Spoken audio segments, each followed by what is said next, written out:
Stéphane Roussery, coach professionnel et personnel, expert en analyse comportementale et en idées de développement avec Internet. Dans cette vidéo, je vais vous donner 7 clés pour avoir un état d'esprit positif. Mais avant que je vous présente le contenu de cette vidéo, je vous invite à cliquer sur le bouton s'abonner qui se trouve en bas de la vidéo. Vous pourrez alors profiter de toutes les nouvelles informations et astuces que je partage avec vous. C'est complètement gratuit et libre d'accès. Maintenant, voici les 7 clés pour avoir un état d'esprit positif et atteindre la réussite. Il existe tellement de livres sur le sujet de la réussite qu'il devient très difficile d'en choisir un. Mais contrairement à tout ce qui se dit un peu partout, le plus important pour avoir une bonne réussite n'est pas d'arriver à réaliser vos rêves. Le plus important, c'est d'avoir le bon état d'esprit.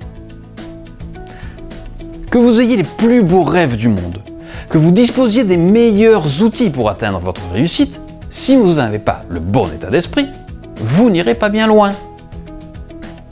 En effet, la notion de réussite est très subjective, c'est-à-dire qu'elle varie d'une personne à une autre. Je vais prendre un exemple. Un milliardaire peut bien se considérer qu'il n'a pas atteint la réussite, tandis qu'une personne de condition peu modeste, elle, peut considérer qu'elle est en train de réussir sa vie. Ainsi, tout dépend vraiment de comment vous voyez les choses. Pour vous aider à définir cette notion de réussite, voici 7 clés pour y voir plus clair. La première, c'est avoir une vision sur le long terme. Pour votre réussite, ce qui compte, ce n'est pas la fortune que vous allez amasser du jour au lendemain et qui disparaîtra comme elle est venue. Vous devez apprendre à voir plus loin que le quotidien. Que cherchez-vous à atteindre dans 1 an, voire dans 10 ans? Prenez le temps d'imaginer votre vie que vous aimeriez avoir plus tard. Vous pouvez aussi vous faire accompagner par un coach qui saura vous aider à définir vos objectifs. Le deuxième point, c'est être addict à l'évolution.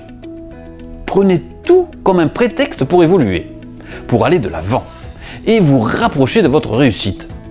Ne voyez pas le problème comme s'il en était un réellement. Ou alors, transformez votre problème pour qu'il devienne une source d'amélioration ou une opportunité. Vous devez donc prendre de la hauteur par rapport au problème pour en tirer les points d'amélioration. D'ailleurs, heureusement qu'il y a des problèmes ou des échecs, sinon il serait très difficile de pouvoir évoluer. C'est avec les difficultés que nous avançons le mieux. Faut-il les prendre avec le bon état d'esprit? La troisième clé, c'est avoir de la certitude. Plus vous avez de la certitude, plus vous inspirez confiance et plus vous aurez de l'estime de vous. Donc, apprenez à améliorer la confiance en vous et à devenir une personne sûre d'elle, une personne sur laquelle les autres peuvent compter, une sorte de mentor, de leader charismatique. Et pour le devenir, ça ne sera qu'au fil du temps. Ne croyez pas y arriver en un clin d'œil. C'est un travail de tous les jours et dans toutes les situations, qu'elles soient professionnelles ou personnelles. La quatrième clé, c'est être au service des autres. Aider les autres, prendre du plaisir à aider les autres, vous aide vous-même à réussir. En effet, plus vous aidez les autres, plus vous êtes dans l'échange, le vrai, sans contrepartie. Plus vous augmenterez votre confiance en vous et votre valeur aux yeux des autres. Par ailleurs, le fait de vous intéresser aux problèmes des autres et vous demander comment vous pouvez les aider à résoudre leurs problèmes, cela va vous ouvrir de nouvelles perspectives. La cinquième clé, c'est accéder à de nouvelles opportunités. Justement, en relation avec le point précédent, le fait de vous ouvrir au monde vous permet de découvrir de nouvelles opportunités. Le monde est en perpétuelle évolution. Et vous pouvez profiter de cette évolution pour votre réussite. Chaque rencontre peut vous ouvrir une opportunité différente.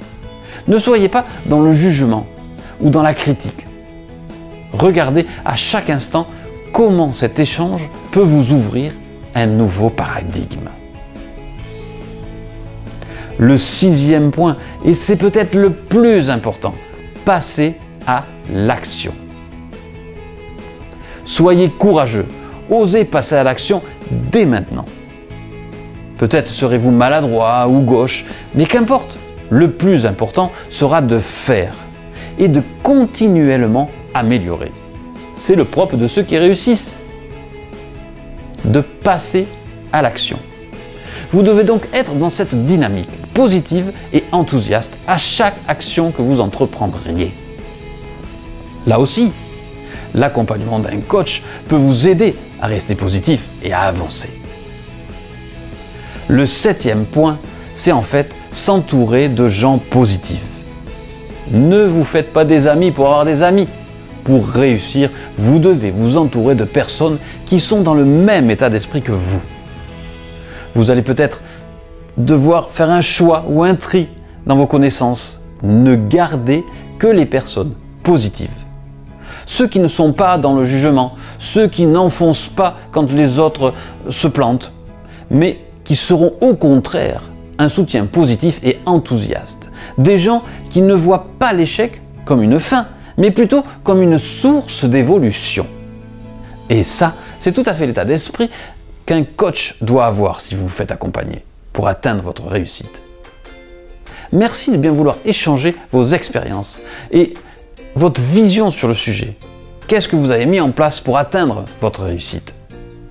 Maintenant, si cette vidéo vous a plu, je vous propose de cliquer sur le bouton j'aime en dessous de la vidéo et je vous invite également à vous inscrire sur ma formation gratuite qui vous donnera des idées pour améliorer votre taux de transformation de prospect vers client et vous connaître mieux professionnellement. Cliquez sur le lien qui se trouve sur la vidéo ou le petit i qui se trouve en haut à droite de la vidéo si vous êtes sur YouTube.